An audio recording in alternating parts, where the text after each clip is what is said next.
This episode is sponsored by SKS Luxury Appliances. If you've spent time around Signature Kitchen Suite, one thing designers notice right away is the technology. The interface feels familiar and intuitive because it's the same engineering that comes from LG, the company that produces the systems used in many of the luxury vehicles people drive today. Clients recognize it instantly and know how to navigate it, but SKS is also investing in designers through their Designer Rewards program and by sponsoring IDC. If you're specifying kitchens for serious cooks, give SKS a look. Learn more at sksappliances.com. SKS, built for people who truly love cooking. Hi, I'm Laurie with Interior Design Community and To The Trade, and I have Niall here. Hi, Niall. Hi. How was your weekend? It was good. Yeah? Yeah, a little under the weather, but it was good. I know, you've been fighting it. You've been sick. Ugh. Yeah, Summer yeah. sicknesses are the worst because it's so gorgeous outside, and you're like, no, I want to be in complete darkness. Exactly. Exactly. Just wanna be Yeah. miserable, and I want everybody else to be miserable too, right? Right. I went to Cliff House over the weekend. My son has a big boy job, and his company went to Cliff House, is in Maine. It's just in like past York, Maine, and it's on a cliff, as you can imagine. And it's been a resort for hundreds of years, like 200 years or something like that. And they did a renovation. It's beautiful, beautiful. They have multiple pools and overlooking the ocean, the Atlantic Ocean. It's just, you would love it. I know you both would love it. And Jameelah Watkins, we have her in the house. I'm so excited. You both would have died at this resort. It was just like gorgeous, gorgeous. And he works for a company called Pasty Connection. So they sell business to business printers and computers and all sorts of stuff. He works on the Microsoft side. And so there were a lot of Microsoft executives there. And it was just really neat. It was neat to see him in like his world, because he's come to Right. our events Right, before. right, right, right. So then you like his element. That had to be They cool. love him. They're like, oh, he's so Nice. great. Nice. It was really cute. It was really cute. We had so much fun. So he got this huge suite. So we were overlooking the ocean. It was gorgeous, gorgeous. Hope you got room Nice. service. Nice. Yeah, yeah. We had like oysters and did all the whole thing. It was wonderful, wonderful. So Jameelah, we love your business. Noelle and I were excited to get you on the podcast. We, think you are a real innovator in our industry and really came in strong. And I love that you work as a realtor and a designer. And I just was excited when you said yes. So thank you for coming. Yeah, I mean, it was an absolute yes. I mean, I am a proud designer with ADHD, and the way that I booked my slot very quickly Yes, with no I love it. procrastination needs to be studied. I was very excited, and I'm so grateful to be here and, to connect with you all directly. We've been like, you know, on the social media streets, just, supporting each other, and it's been amazing. So thank you all for having me. Oh, of course. We really, see the struggles of interior designers on a regular basis. Mhm. And, this honestly, when Niall and I were starting the podcast 2 years ago, actually 2.5 years ago now, that was one of the things we were thinking about was that what seemed to be an increased, I was just seeing more and more people burned out. And I was thinking we need to talk about the stressors, and we need to talk about so that more and more designers can understand that they're not alone in all of the thought processes that Mhm. they have. And if they are struggling with something or having a hard time with something, it's not them. It's like this is a tough industry, and it feels like we all need to be supportive of each other in a different way. Absolutely. Yeah, it's not something it's interesting because real estate is the same way. Like, it's some people do it part-time, and then some people also do design. They're like, "Oh, I just do it on the side." To really do it, you realize that if you're gonna really do it, you have to be all the way in, and that comes with so much. It just comes with so much that you don't know along the way, and there's no one avenue to learn it all. No, So no. when people talk about school versus not being self-taught, and coming in, whichever way you come in, there's the school of hard knocks that you're going to endure Yeah. either way it goes, which is to your point, why we have to all be supportive of each other and kinda help to fill in the gaps, with our own experiences. It's so true. I was making a video this morning that I'm going to be putting out on Instagram, and it was just really thinking about this designer that I had a long conversation with, and she was struggling. I was just talking to her, and she had sent me photos of her project, and she was so excited about these photos. Niall, you guys would be like, they were really really good, and I they were from a project she did 3 months ago. So I was like, why don't I see these online? Why don't you have them on your website? Why don't you have them on social? And she like paused for a minute, and she just basically was scared to put it up out online. And I was kind of like curious why she was afraid. And I think Niall will, feel this because I Right. feel like you're the same way. It wasn't because of potential clients Yeah. judging it. Yeah. It was potential like other colleagues judging it that was making her feel too nervous to put it out there. Uh-huh. And That it surprised gets me me. so hard.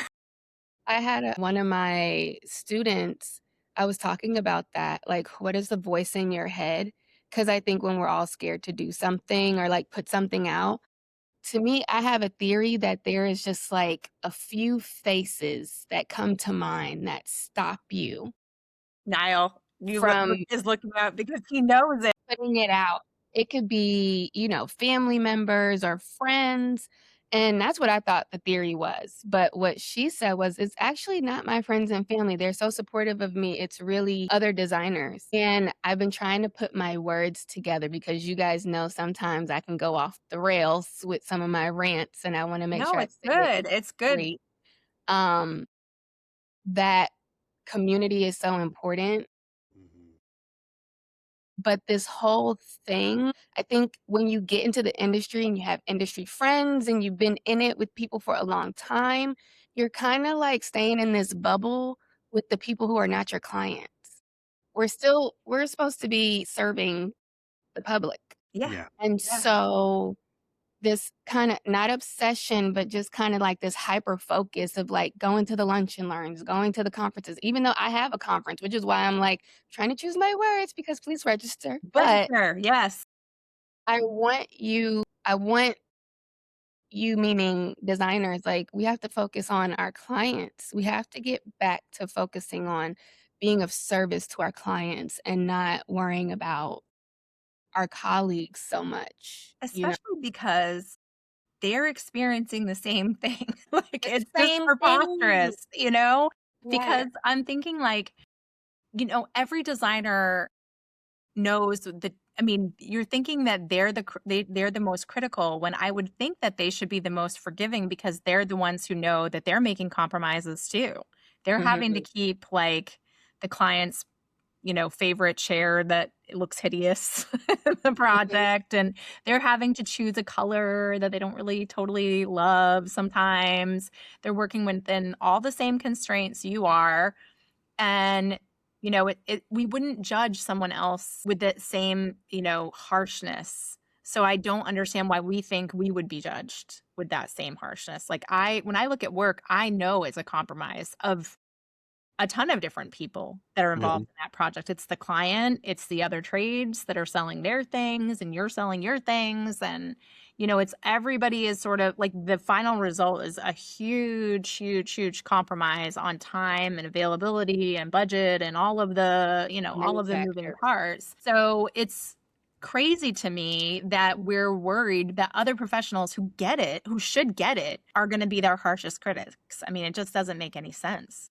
Well, you have a few bad apples, and Yeah, I'm sure you've probably seen this, especially, like, in your comments or DMs or just out in there because you have a community, sure. but Mhm. there's a few bad apples that just kinda spoil it for everybody, and it makes it very counterproductive, because I really count these like, what you have, what I have, like or what you all have is like it's a very sacred space for designers to come together, to learn from each other, to like kind of be vulnerable about what you don't know, being able to pour in what you do know.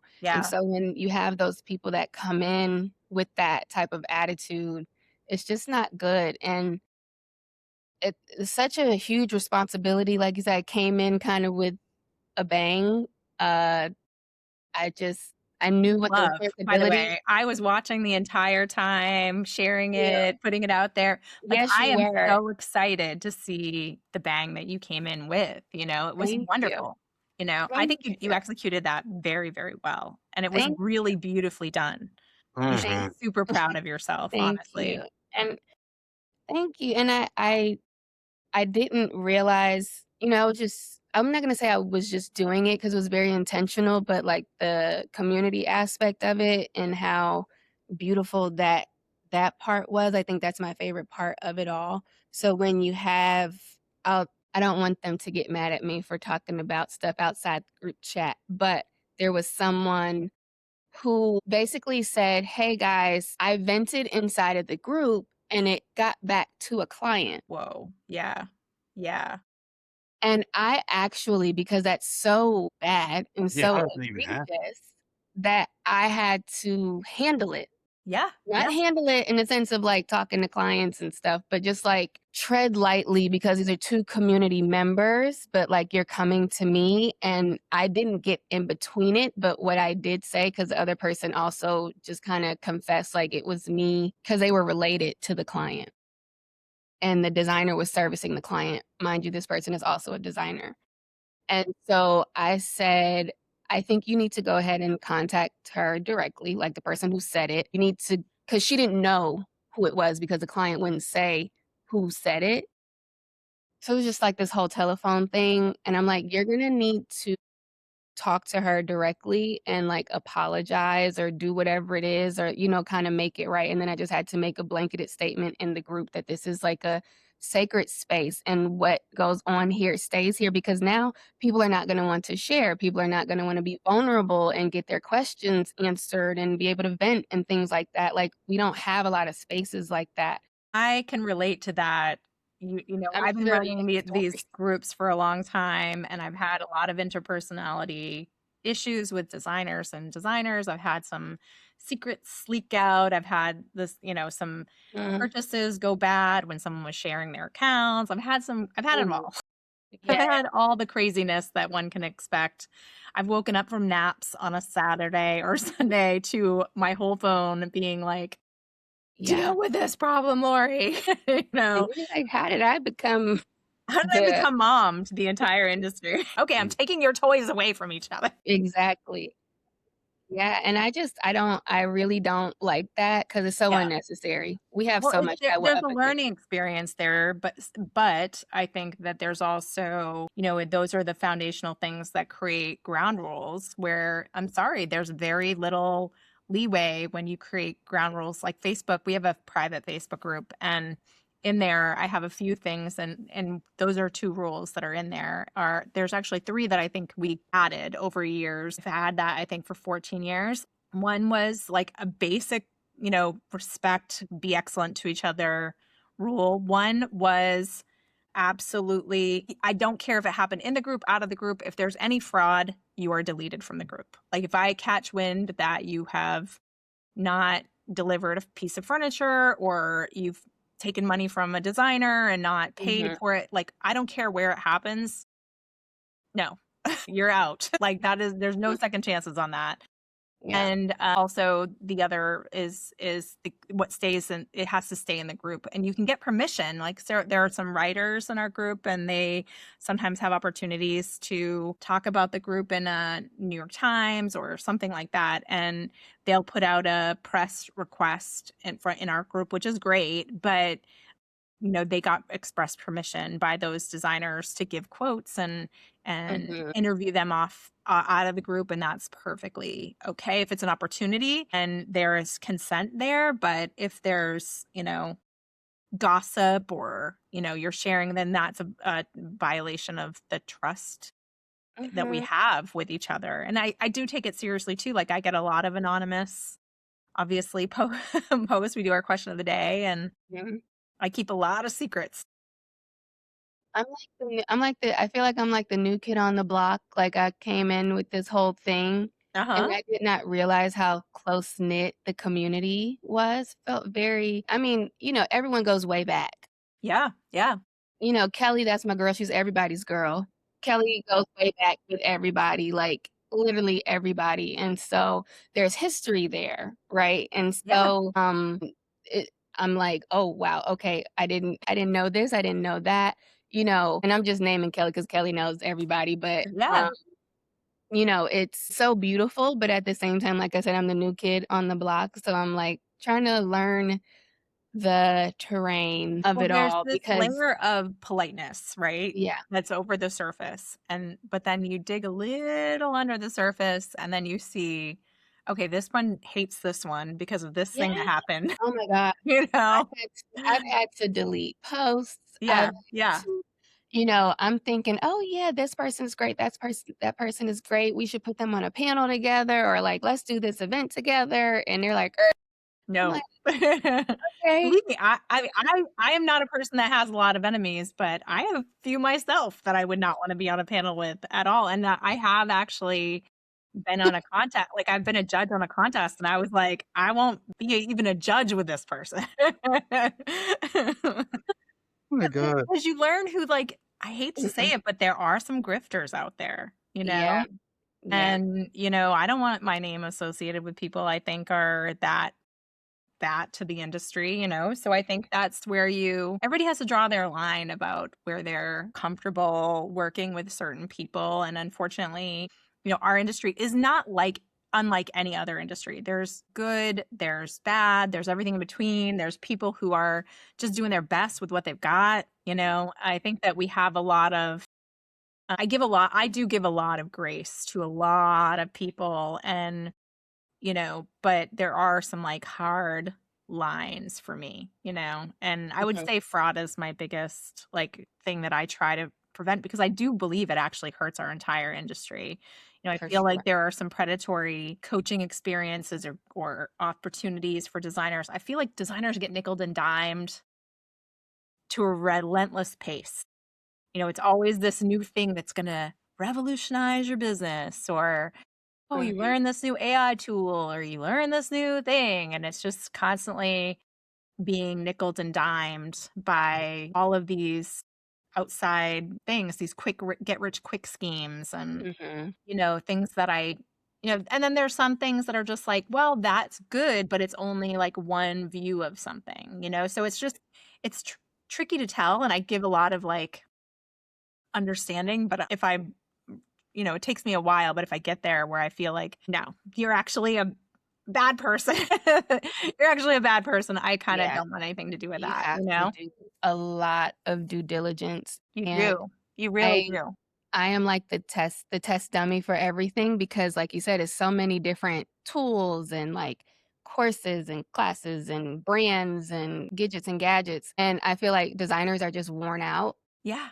And so And if they trust yeah. you, Jameelah, that's the other part that I've struggled with is if they trust me and I've spent 15 years building trust with people and then Mhm. I say to someone, this is good, then I am endorsing it. And if it ends up not being good, I feel a responsibility there. It really, ugh, ugh. Yeah, I've had to be very careful. So definitely bootstrapping, a lot. We've had partners and and it's great, but we've had to like dial it back. We've had to get very like scrappy and like creative in how we're producing all of this, whether or not a brand is involved. And then it's like I have to, yes, we would love to have your support, but I have to kind of know like how are you serving the designers, Of course. Yeah. and then also, designers are very discerning because we have to be. And so, even when it comes down to brands or showrooms and they're like, well, they didn't come, it's like, well, did you reach out? Did you offer support? Did you try to get in and like get to know their business and how you can support them, helping them to grow? And also, just because a designer is just starting out or they might not have that book of business and it's not like this immediate, transaction, you never know because people just blow up Like, we always say it takes one project. Mhm. People blow up. It takes one client. And so brands and vendors and, reps and all, like, you have to also have that support and be in it for the long haul Yeah. with the designer as well. Yeah, that's so tricky. How did you actually, when I think about your foundation and how you came in, it felt overnight to me, but how was it for you? What brought you into interior design industry, and what attracted you, and how did you get your footing in the beginning? Um, so I have been an entrepreneur since I was 12. Love that. Started off doing hair. I had locks and I used to get, which is so funny because everyone has locks now, but my mom was very like, she hates when I say, but like Rastafarian hippie. She has to wear hippie, but she was definitely a hippie. Um, had the locks and everything, but back then it wasn't that cool to have them. Decided Mm. to, I combed them out, did all of that, started to do hair, started working with brides doing hair and makeup. This is like a long, probably 15-year span of doing that. Um, and then saw how brides were getting treated, because I used to decorate my room. I was supposed to be cleaning up, but I'm like using old decorations to like redo my room and do all that type of stuff. So I've always been into design. Went from doing bridal hair and makeup to doing weddings and events, doing that. I have with my business partner Ebony, and then we wanted to add interiors because she went to SCAD. She did, I believe, fashion merchandising maybe, but she was also a model, but she's like into the art. She paints, she does all of that. So we both were super artistic. Wanted to add interiors. This was back in like 2018, 2019. We started the events in 2016 or 2017. So we wanted to get into it. We knew what we would call the company, which was Lauren Wesley Designs, because her daughter's middle name is Lauren. My son's middle name is Wesley. So Lauren Wesley Designs. And at first it was J Divine Events, but we knew we wanted to go and transfer everything into Lauren Wesley Designs, Events and Interiors. So that happened. But even before we changed everything over, I had a colleague that worked for a record label. Yeah. And so Rotimi from Power, he played Dre on Power on the show. He bought a house and he was looking for a designer. And so she called. She said, "Do you know any interior designers?" I was like, "Besides me?" Haha, no, I was just kind of joking. She's like, "Oh, I didn't know you were a designer. Can you come to his house and take a look at it?" I was like, "Sure." I didn't even tell Ebony because I'm the one that jumps off the porch. Ebony is like, "Wait, we need this, we need that." So I, put on whatever. And I was honest with him. I'm like, this would be our first project.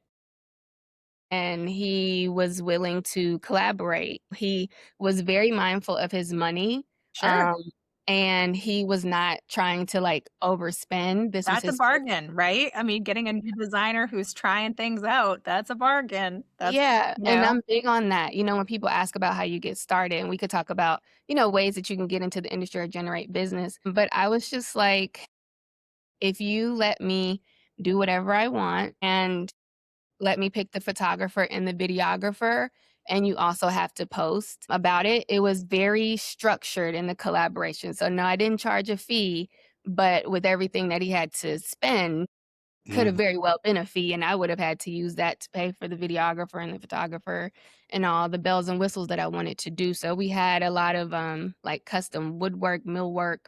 He had 20-foot ceilings and stuff like that. And so that actually got published on Martha Stewart's blog, and that got us like 3 clients from Uh-huh. that. Um Walking it back, got the job, called Ebony. I'm like, "We need to get an LLC." I love it. I'm like, "We need to get an LLC. I just got us an interior project."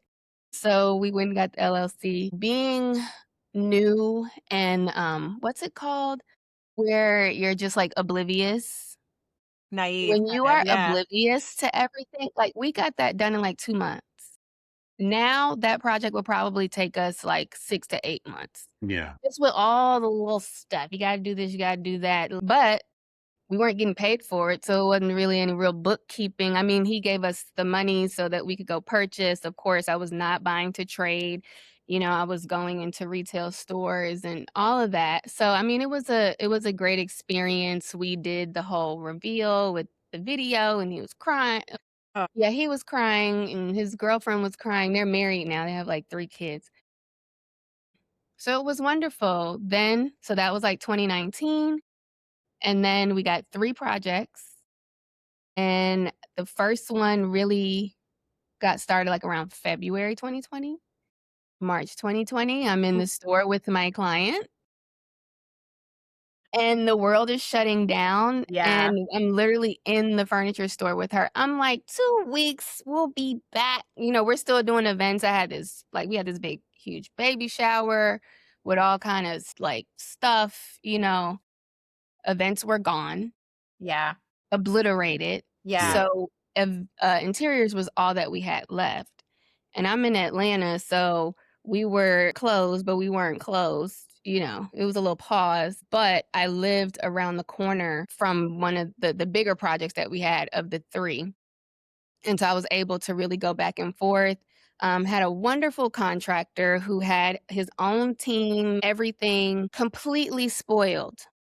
Did not know that all contractors did not work that way. no, They have their own foreman and have their own project manager and their own accountant and their own admin, and they're just like, "Go here and pick this out," and, like, "Go here and pick that out," that have a schedule, and we know what's going on, and he's very communicative, and didn't know that everyone was not like that. So That would be a unicorn.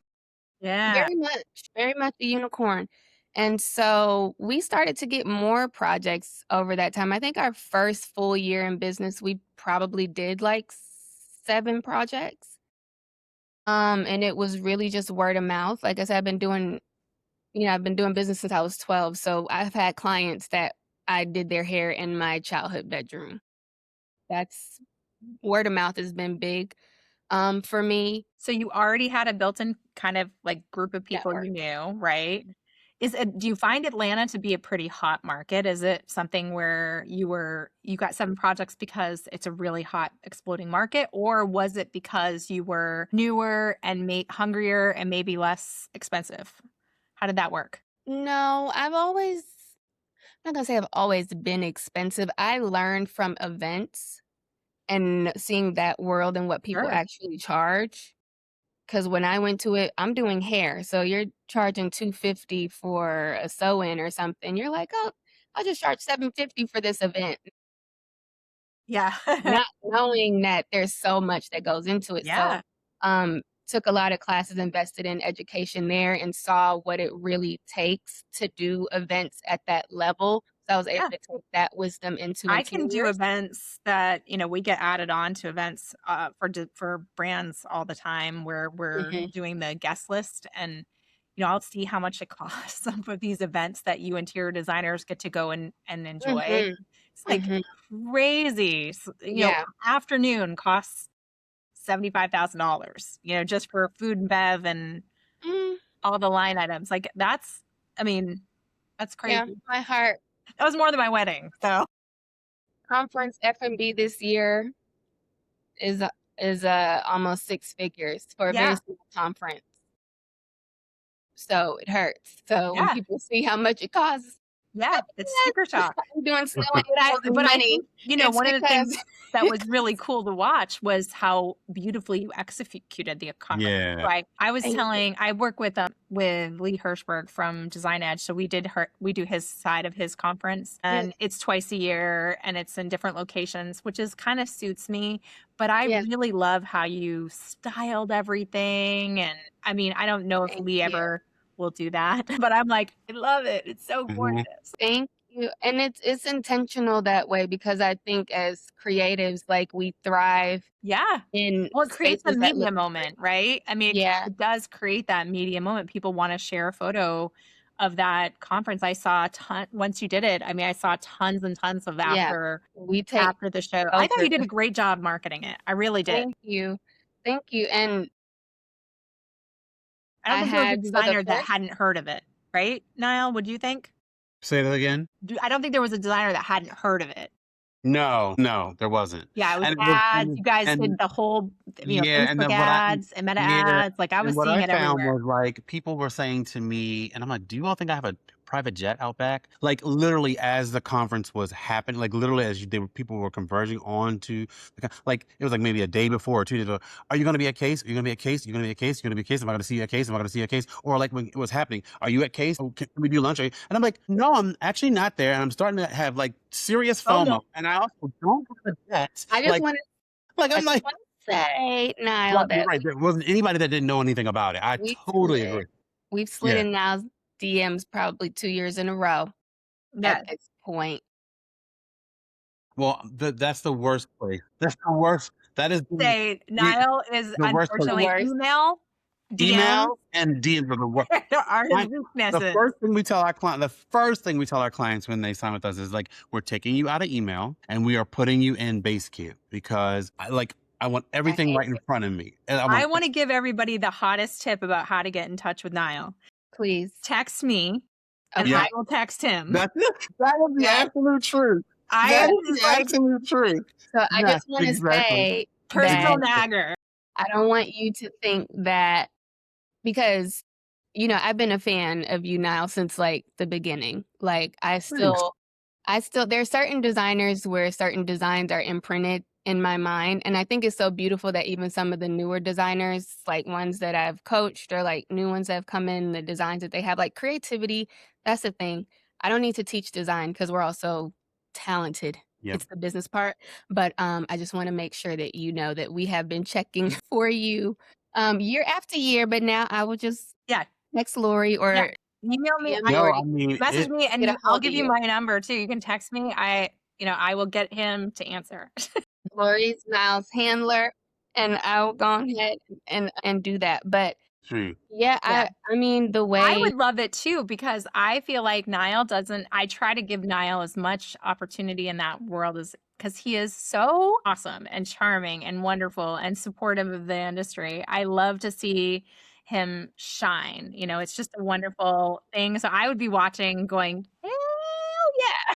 We would want you in the mix, in the mix too. And I think this is also, not that you're alluding to this, but there's also, I made a very conscious effort that I wanted the collective to be for everyone. Yeah.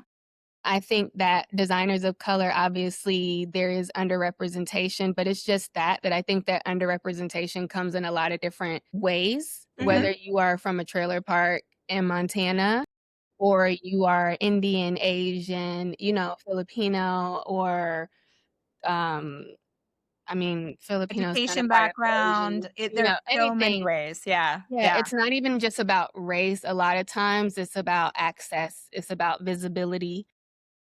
And that is what I wanted the collective to be about. And I went to my team about it like before we started for 26. And I was like, I want to tweak our messaging a little bit because I feel like there's so many people who I don't like anyone to feel excluded. And so the whole point of Case was so that people did not feel excluded. And so by the very fact of me trying to make sure that people weren't excluded, now people feel excluded. I'm like, we have to fix this because that's not what it's about. It's about everyone because we all feel kind of looked over or passed over in one way or another. We all wish that we had more access. So wait, people were telling you they felt excluded? Well, I definitely think people, I think what's so like is that it does seem like a conference for people of color, and I would say I never got that. I never like it was. I felt like I mean, I came out the gate like designers. 2% of designers are African American, so that was kind of what.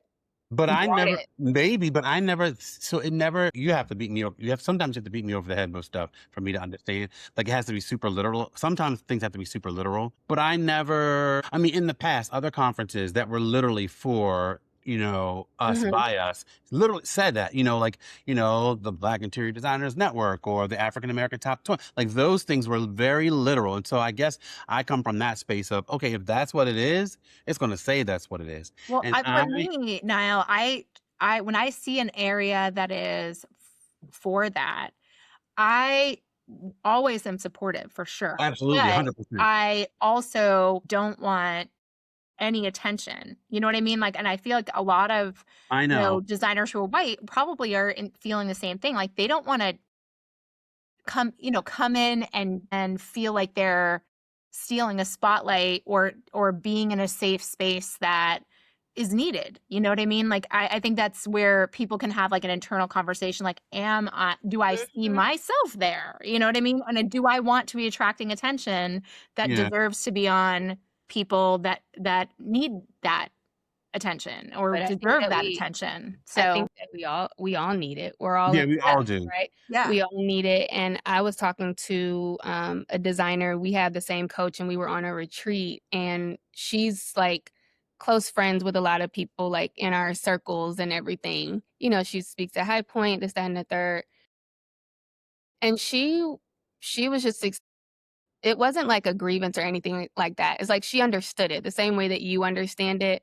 Lori, I think her thing was when she goes to some of these events and she doesn't see diversity in itself is just, it's bothersome to her. So, like, she gets it, but I feel like It I doesn't don't bother like me. I feel yeah, like there needs to be yeah, places where people that are experiencing whatever that might be. And I think that you're right. Like it's not necessarily a race thing, but it is, there are spaces where people who are going through the same challenges need to be able to be insular and talk about that challenge where someone else might not be experiencing that challenge. You know what I mean? yeah, and that So whatever that might be. And I think you're right with the rural versus urban, because it is really hard I talk to a lot of designers. It is really hard for designers in an urban area mhm, to grow a business.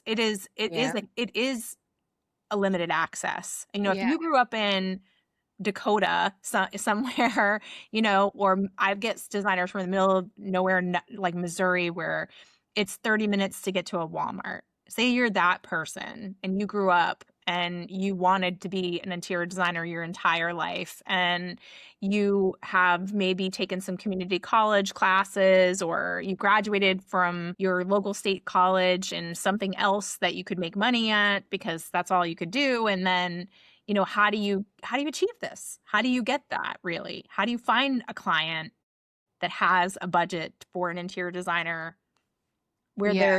there are less of Yeah, those? and Case is gonna go teach you where to go find the money. "Oh, you're in North Dakota? We're gonna find the richest zip code in North Dakota, and we're gonna go figure out how to Love farm that that. neighborhood." And I Love haven't that. had anyone come to me kinda, like, in a negative way, but it's like I might talk to designers, and they might see me, and they're like, "I love what you're doing.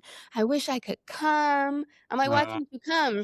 They're like, "Oh, because I'm not Black." I'm like, I see. I don't like that. I don't mm-mm. I don't want anyone to ever think that this is like, "You can't sit with us," type of thing. That's why it's just like, I want to build a community of good people who want to build their craft, who want to build their business, and want to change, like, the financial landscape of their life and of their family and of the generations to come. We all want money. It is a, trash economy right now. I also was an econ major, so I know that it's cyclical, Yeah. and it is what it is, and you ride it out, but I I just didn't want that. But at the end of the day, I'm gonna attract who I attract because I'm a Black woman. So those women, and men, they're gonna naturally gravitate toward me. But, I love, getting to know other groups, and I also I love getting to know white people, Black people, green people, whatever. Like, I feel like, especially during this time, it's counterproductive Mhm. to promote anything that is even remotely divisive, because the most important thing that we have to do right now is come together. I was at High Point. Where were we at? After Duval's event, in the basement, jumping around, to Taylor Swift, and then, look, Nelly came on, and everybody was dropping it low. They were off the clock, and we were having a good time because That's what we need, and that's really what exists on the inside of our community. Yeah.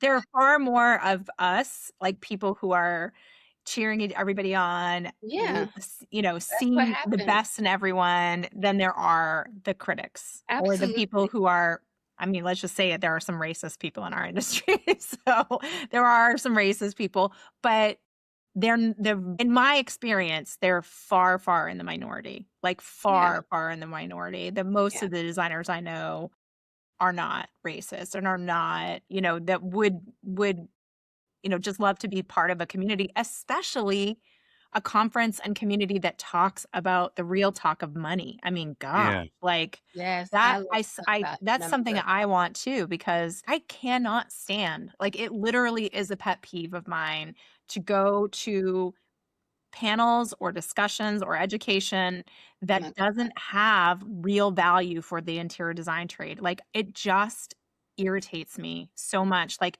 it can, Mhm. even the title of it can be about money and no one talks about money. And we're not talking about one single dollar. Yeah. How Yeah. much How do much? What's your profit how margin? What much is how much are you putting in your pocket? And it is not a badge of honor to be not taking a salary. It is not a badge of honor to be not paying yourself. You know what I mean? It is not a badge of honor to not have short-term disability insurance or a 401k or all of the things that we need to have successful, viable businesses and lives and futures. I mean, Mhm. design is a very physical job. And people Yes. don't think about that someday you might not be able to physically lift those samples, Mhm. and sometime you might not be able to work to the degree that you're working. And, what are you going to do in that time frame if you haven't saved for your future? If you have a medical problem that comes out of nowhere and you need to address it. So that is reality, and we need to be talking about. I really feel like we need to address We need that. to. Why are we always so polite around those numbers? And I think it'll help the industry as well if Hugely. more Like, because I people loved are what you just able. said, where you would dig into that person in Dakota's, like, best neighborhoods, where they should be targeting their marketing. That's specific, real information to act on. Yeah. Yeah, because everyone has all these different ideas of what numbers are, and also being able to educate a client on how much things actually cost. And I think that there's another pet peeve of mine is where we kinda, like, beat down. It's very weird, It right? is. Everyone is about being in their cliques and having designer friends and then make content about clients doing this and doing that. It's like, are you trying to attract the clients or are you trying to like talk ish about them? This is very counterproductive, especially, yes, we have our woes. Yes, and I think like your platform is for designers Yes. because your audience are designers. Right. But us as designers, at least on, case pages for designers. For me, it is for coaching designers, but I also have clients. So I'm not going to use that platform to talk ish about clients. Like we need to be. You are, like, literally, I'm getting chills that you're saying this, because I think the exact same thing. I'm like, even the stuff I post, I'm like, "You shouldn't be sharing that."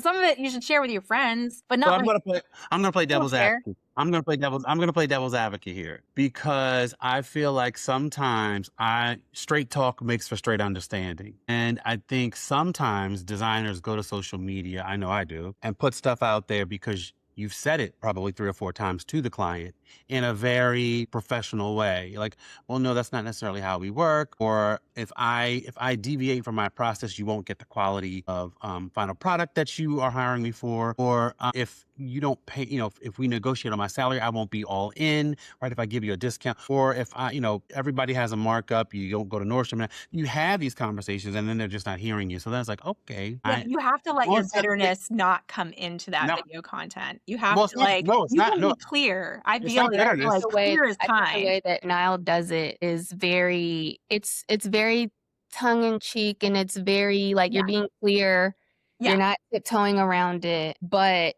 there are clients that not clients, but designers that you're just kind of, and really I feel like it's the ones that don't actually have clients yet, no shade. It's okay because we all have to start somewhere. Yeah. I'm sorry. I'm just saying that's not the way to get I in get it. there, I right? get it. Like, once you have a business and you have a reputation, and you have, like, clients who you actually have a rapport with, who you've Yeah. had these conversations with, like, I'll send my clients funny stuff from Instagram sometimes, like, if we just had a conversation about Yeah. something or whatever, and it's a Yeah. it's a good kiki, right? But I think that you have to, especially when you are just starting out, you have to be cognizant of the message that you are sending, and that, yes, you might relate to it, but you may not have actually experienced it yet, I see what you're Right. saying. You could you know? alienate you So could alienate the yeah. group you're trying to attract. And I there's a Yeah. good balance of it. Here Yeah. and there, some good humor here and there. yeah. But if you're reposting on your story 6, 7 different memes about, you know, I guess even if it's not but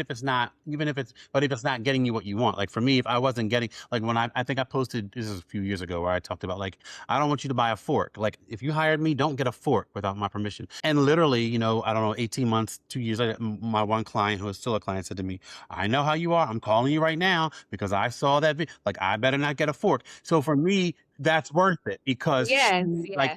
she saw that, you know what I'm saying? Or Mhm. like another client says, "Oh, I know how you feel about ceiling fans, but so And kitty lights. how do we approach this in the bedrooms because it gets hot?" And I'm like, "Okay, well, we can do this, that, or the third." So I think if you're not getting a response, if the video is not educating, if you're just doing it to get attention and not necessarily, 'cause for me, it's all about education. I just want you to understand, like, this is Mhm. how we work. If that's not your goal, and I see what you're saying. If you're just trying to get like likes or you're just trying to get like the attention, Other designers, yep, yeah, if it's the for other shock designers, value, yeah, that's a problem. That's a Yeah. problem.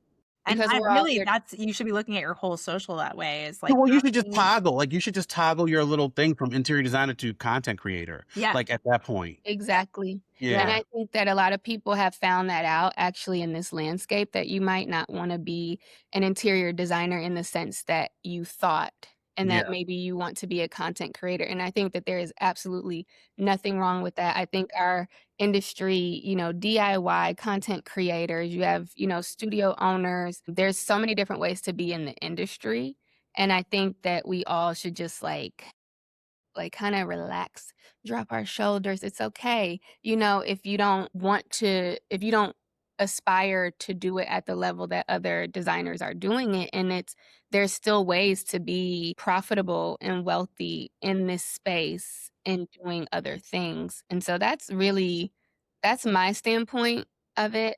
Like, I'm super chill, so I'm like, "Can we all just get along?" Yeah. Exactly. I Like, think Exactly. there's no reason designers, I mean, clients, I feel the same everybody. way. I think that it's fine to be an influencer, although I think sometimes the content, where it's rage baiting kind of stuff drives me a little bit That's it different. And annoys you me a know that. little bit. Yeah. Like Exactly. I get annoyed by this is out and this is out and this is out because I'm just like, okay, somebody just bought that. It doesn't matter what it is. Like white kitchens are their favorite thing in the world. They've always wanted a white kitchen. They saved up a lot of money and they want a white kitchen. And it doesn't matter. They don't need some designer who's out there or influencer that's saying that's out and this is out. And, it gets to a point where, come on, you're really just making this for the algorithm. I will confess that I use my threads to rage bait designers because it's so fun. I said, "Promise me, you guys, when Cherrywood Kitchens come back, that you will not bite the bait." And they're like, "Yeah, because we should just have all white oak kitchens." And I'm like, "Exactly, yes, and they're like, "Oh my god." I'm like, "Sarcasm for sarcasm, sweetie. Like, wisdom is chasing you and you are faster." But I I feel like you can reinvent yourself on any social media though. You can really have Instagram can be different than your TikTok and you can be playing around with different things that work at the end of the day, it's about attracting the right client, right? And yeah, that's what and we're all doing this for. I think people should be able to see, like, who you are. Yeah.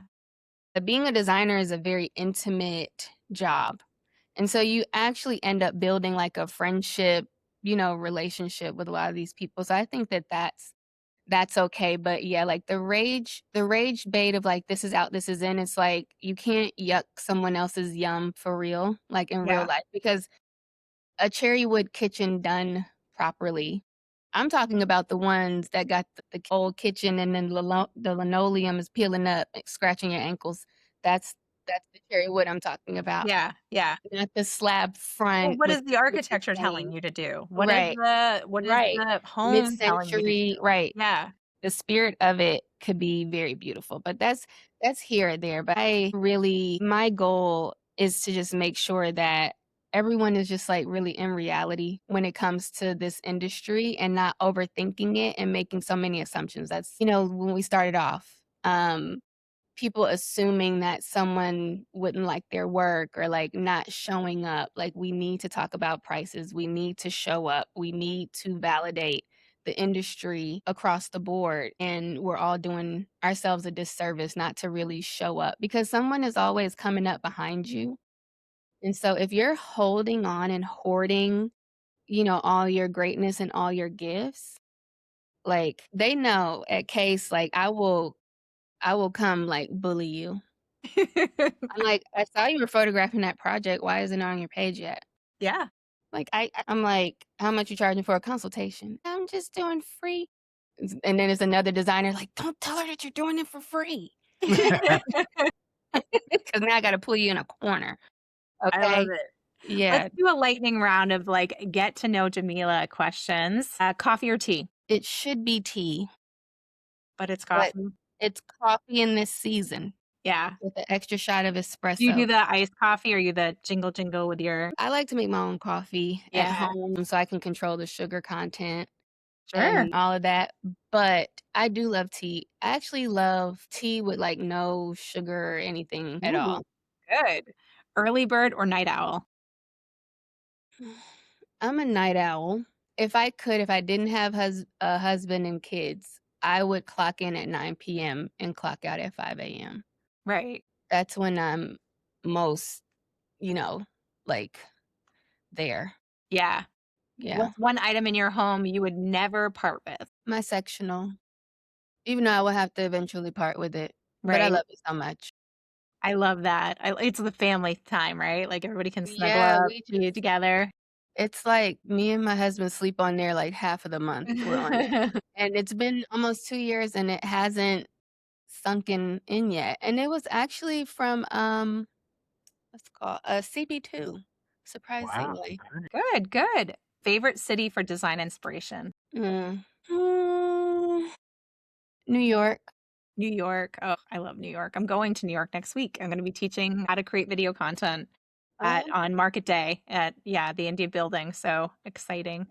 to do something in New York so bad. We'll eventually get there. I love it. What's a luxury you'll happily spend money on? Hotels. Hotels. You and Hotel. Niall, you would be best for besties on that one. Mm. The book that has influenced you the most. A book? What is it? I'm looking at it right now. It's by Louise Hay. I think it's called You Can Heal Your Life. Ooh. It's so can I grab it so I can show Yeah. you how pretty it Yeah. is? Yeah. Yeah. Need to write it down. So, my mom gave this to me. This is her book. It's called You Can Heal Your Life by Louise Hay. It's actually a really short read. I mean, it's all jacked up, and I read it a couple of times. Like, Wow. this was in here, something about I don't know. This is something that's just stuck in there. I just let it all stay in there. But it talks about just being gracious and patient with yourself. It also talks about how different ailments connect to certain things. Like if a sore throat means that you need to vocalize, like you need to speak up for yourself, or back pain could mean that like you are controlling, you're trying to control the situation. So this book has stayed with me, and I actually got it on audio too. So the audio version of it is very quick. It's like 3 hours. I don't know how it's 3 hours and it's this big, but yeah, that's my I book. love that. What's something people would be surprised to learn about you? I don't know what they would be I'm a real Atlanta girl. I am very much Nunu from ATL, the movie. If anyone has seen that, it's like a movie about Atlanta. So I'm very much like, I don't want to say hood, but hood adjacent. I've always been hood adjacent. We've always lived in like the nice street around the corner from the hood. So I always got the best of both worlds. And so I carry that with me. And I think that there's just like a lot to learn from coming up in those, in that area, those areas, because we moved around a lot. But yeah.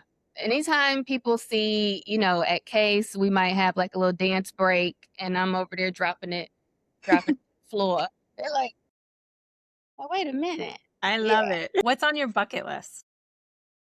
My bucket list, I would really love to skydive, but I'll never do it.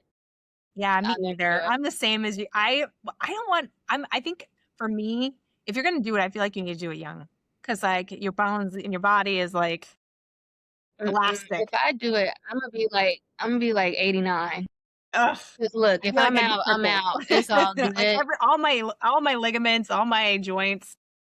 It's all right. If I'm out at 89, 90 years old, it's fine. But my my bucket list, I really do want to, like, I want to go.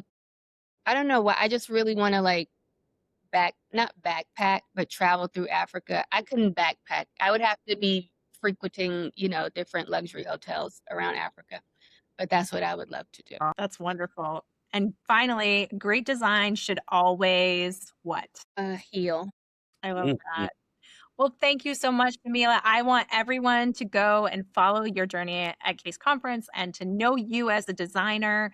And we'll make sure that when we send this out, that they can follow all of your links and know who you are, because you're pretty amazing. We love you. Thank you. I love you all too. And I wanted to offer a discount to anyone who registers. We'll come up with a code. Yeah. It could be TTT 150 or something like that. Yeah, I'll send it out. This goes out to all of our email lists across the board, so we can absolutely add anything like that into the blog posts that we do about it, and Nice. the email lists that we put it on, so that people can see that there's an offer, which we love. And when is it so that people know when the conference is? It is October 1st through the 3rd in Atlanta, Georgia, at the Hotel Phoenix. It's the new hotel in Centennial Yards near Mercedes-Benz Stadium. So it's going to be phenomenal. And I would love to, we'll talk offline. Yeah. And see if I can get some more coins and get Niall and Laurie over to the conference. Wonderful. Thank you so much. Well, thanks very much. This was wonderful. And make sure everyone follows Jameelah. Bye. Thank you. Bye. This episode is brought to you by Curry & Company. Designers, you know the moment. You walk into the room and the lighting stops you in your tracks. Chances are it might be Curry. Curry & Company has built its reputation on pieces that feel sculptural, collected, and timeless, from hand-finished chandeliers to statement lamps, furniture, and accessories. Their collection is top-notch. If you haven't explored their newest introductions, take a look. Visit curryandcompany.com,